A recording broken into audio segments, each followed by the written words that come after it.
Olá pessoal, bom dia. Nós hoje vamos continuar a nossa aula sobre modelos atômicos. Nós vimos na última aula a descoberta do próton. Vimos na última aula que os elétrons não se encontram no núcleo, né? Eles se encontram numa eletrosfera. Vimos na última aula que existe um grande espaço vazio entre a eletrosfera e o núcleo, mas que toda a massa se encontra localizada no núcleo, tá? Só que uma coisa ficou ainda faltando, né? Que é uma partícula que vocês haviam estudado lá no nono ano. Qual seria essa partícula? O nêutron. Então, hoje a nossa aula ela vai prosseguir, né, nessa elucidação do nêutron, fechando o modelo atômico de Rutherford e dando mais base para a gente poder chegar no modelo atômico de Bohr, né? Que é um modelo atômico que a gente usa no ensino médio e que ele satisfaz bastante o que de fato existe hoje, que é o modelo atômico quântico. Então, ele se aproxima bastante desse modelo atômico, ainda lembrando, né, que ele tem suas limitações, só que não é a cabo do ensino médio estudar esses modelos atômicos mais avançados, né? No caso, esse modelo atômico quântico, Summerfield, né, por exemplo. Então, mas aqui o modelo atômico de Rutherford, ele vai nos dar uma elucidação boa para que a gente possa estudar o modelo atômico de Bohr e aí sim finalizar todo esse conceito de modelos atômicos aqui do ensino médio. Lembrando que todo o conceito de modelo atômico ele é utilizado posteriormente em outros conteúdos, tá? Vai embora, principalmente quando a gente chega no assunto de radioatividade. Então a gente precisa conhecer bastante a estrutura do modelo atômico de Rutherford para poder compreender bem a radioatividade, o fenômeno radioativo, né? Vamos colocar assim. Então vamos começar a aula aqui. Então vamos lá. A primeira coisa que a gente tem que ver é que existem, né, nos átomos, né, uma coisa chamada massa atômica e número atômico. Como é que pode a gente ter esses dois números diferentes, massa atômica e número atômico? Bom, só foi possível ter esse valor de massa atômica porque um cientista chamado, eu não sei se estou pronunciando certo, mas James, uns falam Kandinsky, outros falam Chandinsky, não lembro direito qual vai ser a pronúncia correta. Ele vai descobrir uma nova partícula atômica. O nome dessa partícula, como nós estamos vendo aqui, é o nêutron, tá? Como o nêutron próprio está dizendo, eu já havia mencionado antes, em algumas aulas anteriores, que vocês já estudaram isso no nono ano, né? Então, tá aí. Esse nêutron, ele vai se localizar, né, junto dos prótons no núcleo do átomo, tá? Ele possui a massa igual à do próton, né? Então, são partículas diferentes. Um é o nêutron, outro é o próton, mas as suas massas são iguais. No entanto, é diferente do elétron. Por quê? Porque se a gente colocar aqui uma massa relativa, né, do nêutron igual a 1 e do próton igual a 1, o que vai acontecer?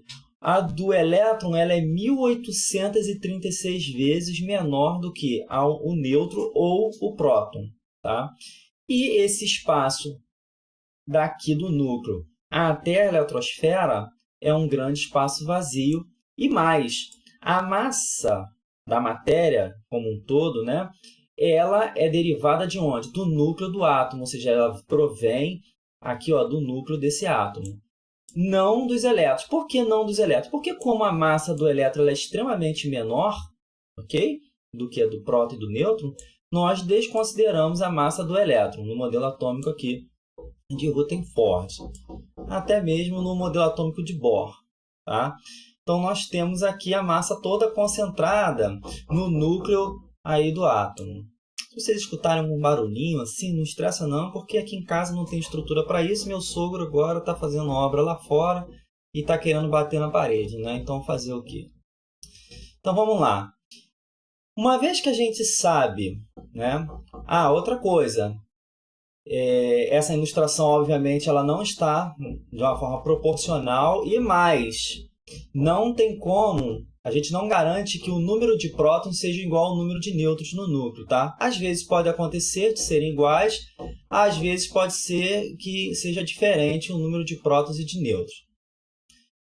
Continuando aí. Então, o número de prótons que está presente, né, lá no núcleo, a gente chama de número atômico e é representado pela letra Z. Nunca se esqueça disso, isso a gente vai utilizar bastante. Ele refere-se ao número atômico, que quer dizer a quantidade de prótons presentes no núcleo de um átomo. Já a massa, que é representado pela letra A, é o número de prótons mais o número de nêutrons, tá? Então, aqui ó, nós temos uma equação, ó, onde A, que é a massa atômica, é igual ao Z, que é o número de prótons, mais o N, que é igual ao número de nêutrons. Somando ambos, nós temos a massa atômica de um átomo, tá? Já a massa que a gente encontra na tabela periódica, ela já é a média ponderada dos isótopos, que também é um conceito que vocês estudaram no nono ano, mas que mais à frente, num futuro bem próximo, nós iremos estudar sobre essas questões, do que é isótopo, isóbaro, isótono e os eletrônicos são características dos átomos. Então vamos dar uma olhadinha aqui, ó. Vamos apresentar aqui um átomo qualquer. Se nós pegarmos, por exemplo, o átomo de carbono, olha aqui, ó, nós vamos observar um número no canto inferior esquerdo e um número no canto superior esquerdo, ok? Bom, esse númerozinho no canto inferior esquerdo que eu estou marcando é o número atômico, é esse Z aqui, ok? E o número que se encontra na parte superior, no canto superior esquerdo, é o número de massa, ou seja, é o resultado da soma do número de prótons mais o número de nêutrons, tá? Aqui no meio, onde vocês não estão vendo, fica aqui no meio, é o número de nêutrons. Se a gente pudesse representar, eu vou dar um zoom para poder facilitar aqui a compreensão de vocês. Aqui é o número de massa, que é a soma. Na parte de baixo é o número de prótons, mas aqui no meio, entre os dois, ficaria o número de nêutrons, tá? Na representação. Nós temos, por exemplo, aqui o sódio. O que isso quer dizer? Ó, o sódio tem 11 prótons e uma massa 23. Ora, quantos nêutrons existem aqui no sódio, então? Se 11 mais x é igual a 23, quanto que vale o número de nêutrons? Se a equação é essa daqui, ó. A massa vale 23, aqui tem 11. Qual é o número de nêutrons? Ora, se você passar o número de prótons, o número atômico, para o lado esquerdo da equação, vai ficar A menos Z igual a N.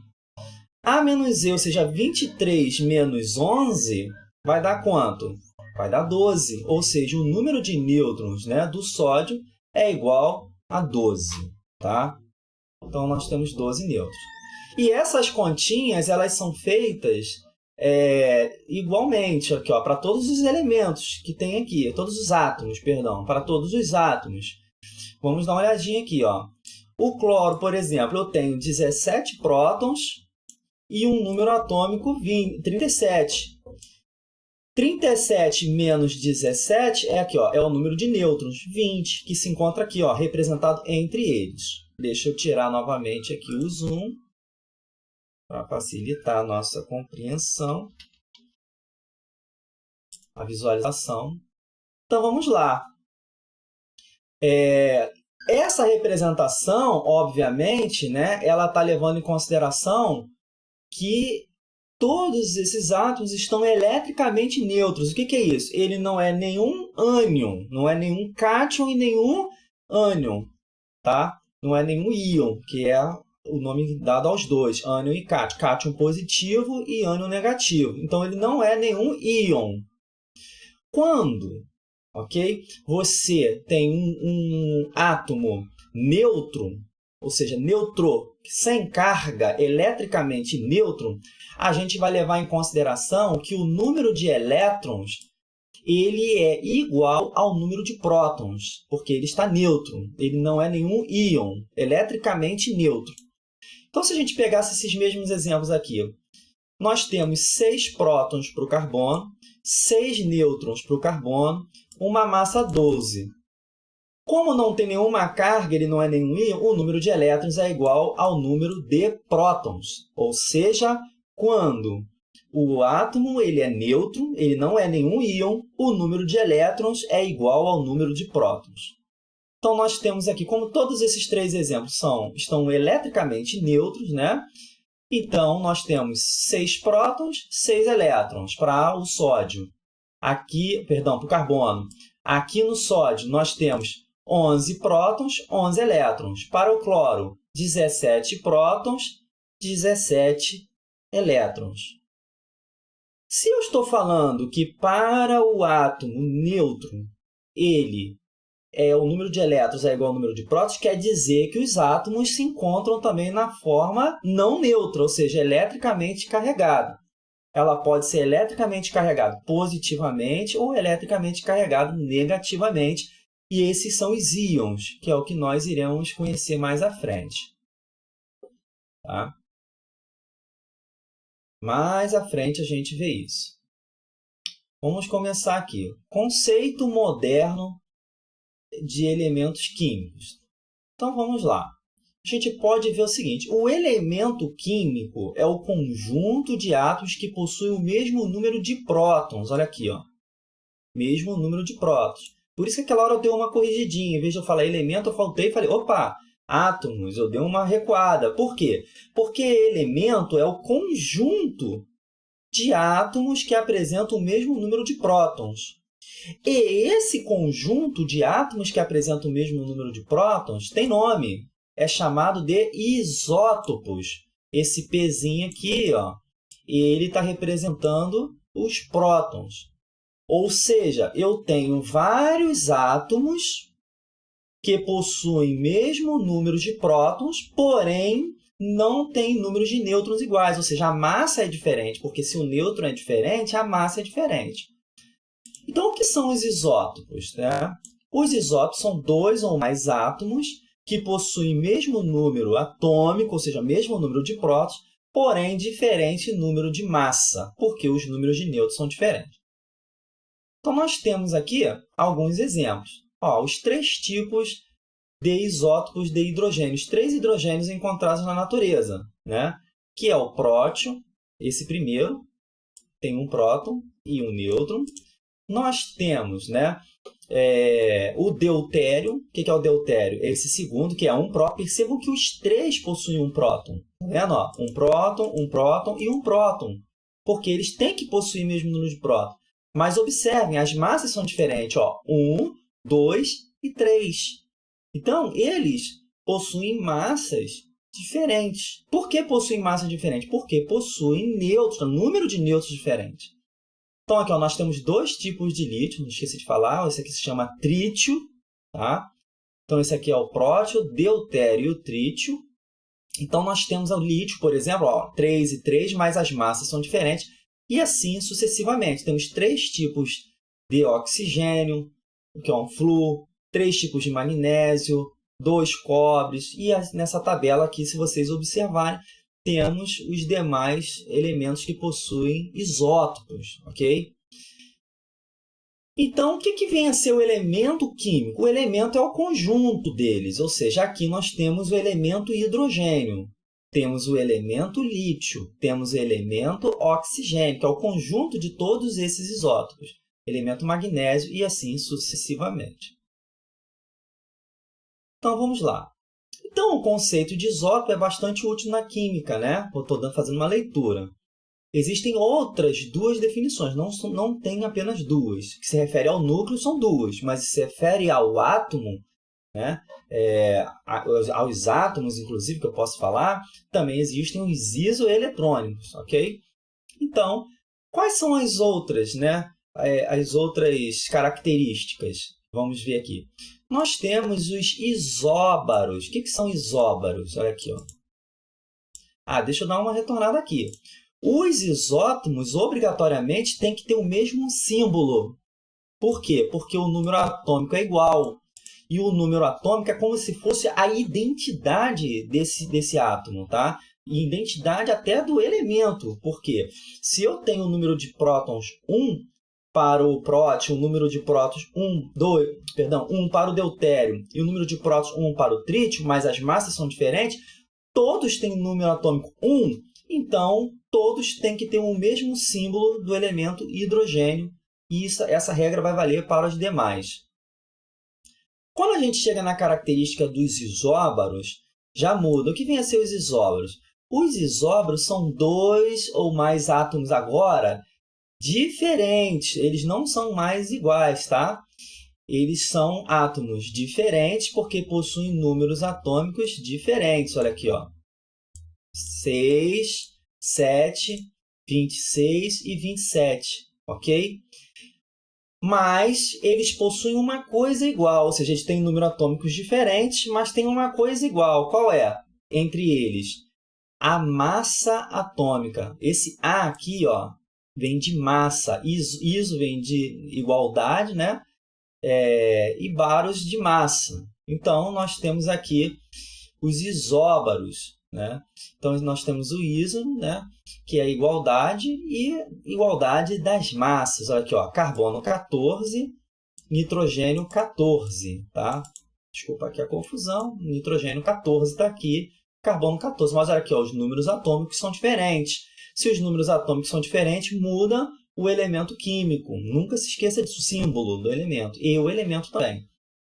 Observe esse par aqui, ó, ferro, número atômico 26, o cobalto, número atômico 27, mas olhem as massas, 57 e 57. São elementos diferentes, mas são isóbaros, porque possuem a mesma massa. Um outro termo que nós vamos ter também são os isótonos, que tem igualdade onde? Aqui, ó, esse N aqui, igualdade no número de nêutrons, ou seja, são 2 ou mais átomos que possuem o mesmo número de nêutrons, tá? E diferente números atômicos. Se possuem números atômicos diferentes, são elementos diferentes. E massa também, gente. Olha aqui, ó.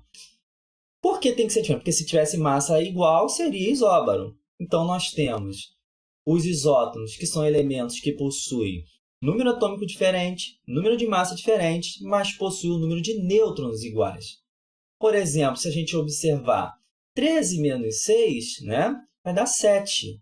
Se a gente subtrair 14 menos 7, também vai dar 7. Observe que as massas são diferentes, os números atômicos são diferentes, mas quando eu subtraio a massa do próton, eu tenho uma igualdade no número de nêutrons, tá?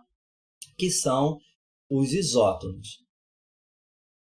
Então, ele vai te dar aqui uma leitura dizendo se as moléculas de água são idênticas. Não, a gente vai ter vários tipos de moléculas de água. Por que nós vamos ter vários tipos de moléculas de água? Porque nós temos 3 tipos de hidrogênios diferentes, assim como temos 3 tipos de oxigênio diferentes, tá? Então, se você possui 3 hidrogênios diferentes, 3 isótopos diferentes e 3 oxigênios diferentes, e a combinação é H2O para água, olha quantas combinações nós podemos ter aqui, né? Então, perceba que você consegue fazer uma gama grande, né, de moléculas de água diferentes. Então, não possui as moléculas de água não são idênticas, ok? Então, vamos dar aí prosseguimento. Aqui a matéria. Nós temos uma sequência de exercícios, né? Mas vocês irão fazer em casa esses exercícios. Eu vou dividir esses exercícios em 2 partes, tá? Vou fazer uma videoaula para as 2 partes, mas vou separar 2 partes dos exercícios. E aí, enfim, chegamos no conceito de íons, tá? O que vem a ser o tal íon que eu havia falado, né? Como a própria notação está dizendo, eles são átomos que agora não estão mais eletricamente nêutrons. Eles vão possuir cargas positivas ou cargas negativas. Mas o que vai ser responsável por essa carga positiva e essa carga negativa? A responsável vai ser a diferença entre o número de prótons, que é positivo, que está presente no núcleo, e dos elétrons que estão girando na sua eletrosfera. Ora, se o número de carga negativa, que são os elétrons que estão girando, é idêntico ao número de prótons que está aqui, ele é nêutron. O átomo é eletricamente nêutron, então não é um íon. Agora, se eu tiver menos cargas negativas, ou seja, menos elétrons em relação ao número de carga positiva no núcleo, eu vou ter cargas positivas sobrando na hora da subtração. Então, se eu tenho carga positiva sobrando no núcleo do átomo, quando eu fizer a subtração entre o negativo e o positivo, vai sobrar positivo. Então, eu vou formar um íon positivo. E esse íon positivo é chamado de cátion. Se eu tiver o número de elétrons, a quantidade de elétrons de carga negativa maior do que o número de cargas positivas que estão no núcleo, quando eu fizer a subtração das cargas, vai sobrar carga negativa. Sobrando carga negativa, eu vou ter agora... Ele não é mais eletricamente neutro. Eu tenho um átomo que não é mais eletricamente neutro. Porém, ele vai ter cargas negativas sobrando. Vai depender do quanto deu de resultado. Se tiver uma carga negativa apenas, né, ela vai ser eletricamente negativa uma vez. Okay? Se tiver duas, vai ser duas vezes. Menos 2, menos 3. No caso, para carga, o sinal... vem depois, 1 menos, 2 menos, 3 menos, mas depois a gente conversa melhor sobre essa questão da ordem das cargas, né?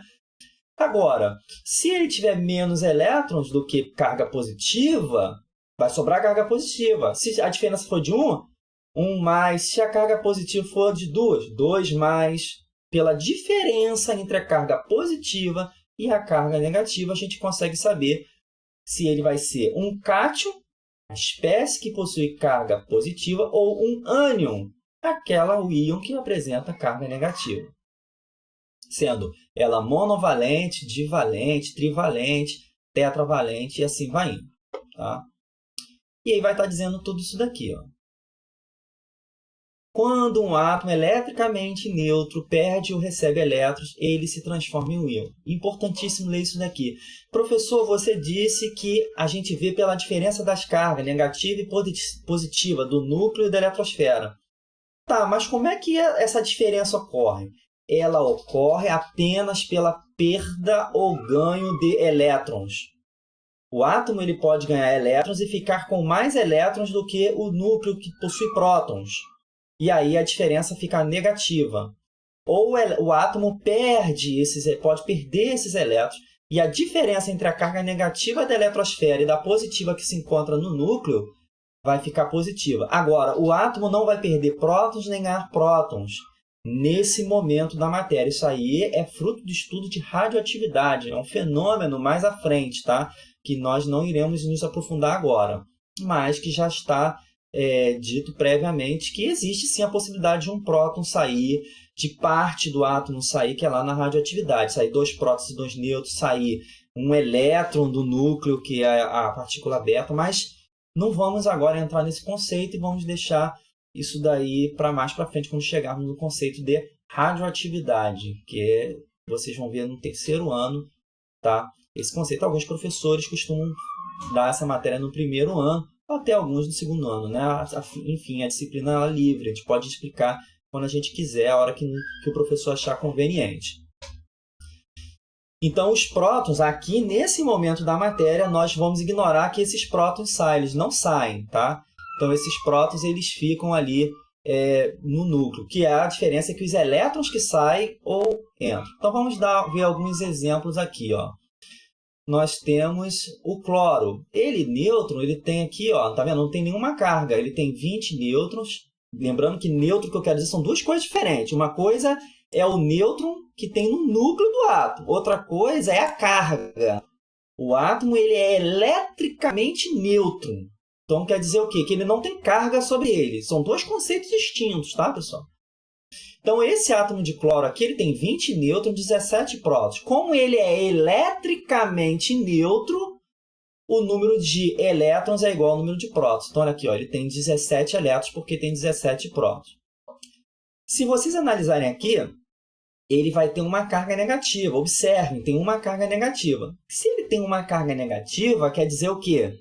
Que ele ganhou um elétron a mais em relação ao caso anterior dele, porque os elétrons são negativos. Então, quantos elétrons existem aqui? Bom, vamos fazer as divisões. Ele continua com os 20 nêutrons, continua com os 20 prótons, só que ele ganhou uma carga negativa, ou seja, ganhou um elétron. Então, ele agora passa a ter 18 elétrons. E ele é chamado de ânion, porque é um átomo eletricamente negativo. Se pegarmos o sódio como exemplo, ele tem 11 prótons, 12 nêutrons no seu núcleo, tá? E como ele é eletricamente neutro, não possui nenhuma carga aqui sobre ele nesse primeiro momento, o número de elétrons é igual ao número de prótons, está aqui. Ora, se nós arrancarmos um elétron dele lá da eletrosfera, ele vai ficar com o quê? Com uma carga positiva. Por quê? Porque antes ele tinha 11 elétrons e 11 prótons. Tira um elétron, ele vai ficar agora com 10 elétrons, 10 cargas negativas e 11 cargas positivas. Quando você subtrair mais 11 menos 10, vai dar mais 1. Então, você tem essa carga positiva sobrando. Então, você tem 12 nêutrons, 11 prótons, porque esses números são imutáveis até aqui nesse momento, e temos 10 elétrons. Continuando. Como havia dito antes, esses íons eles podem ter menos, 1 menos, 2 menos, 3 menos, e assim vai indo, 4 menos, ou cargas positivas, que são os cátions. 1 mais, 2 mais, 3 mais, 4 mais, tá? Quais são esses nomes? Bom, para uma carga positiva ou uma negativa, ele é chamado de monovalente. Para mais de uma, ou seja, duas cargas, seja ela positiva ou negativa, ela vai chamar, se for duas, né, bivalente, perdão, ou divalente. Se tiver 3 cargas, seja negativa ou positiva, trivalente, e 4, tetravalente. Então, são alguns exemplos que nós estamos observando aqui. Nessa parte do livro, vocês têm um resuminho que os átomos, né, átomo neutro, o átomo eletricamente neutro, o que ele vai possuir? Um número de prótons, que é o Z, um número de elétrons, né, que serão iguais.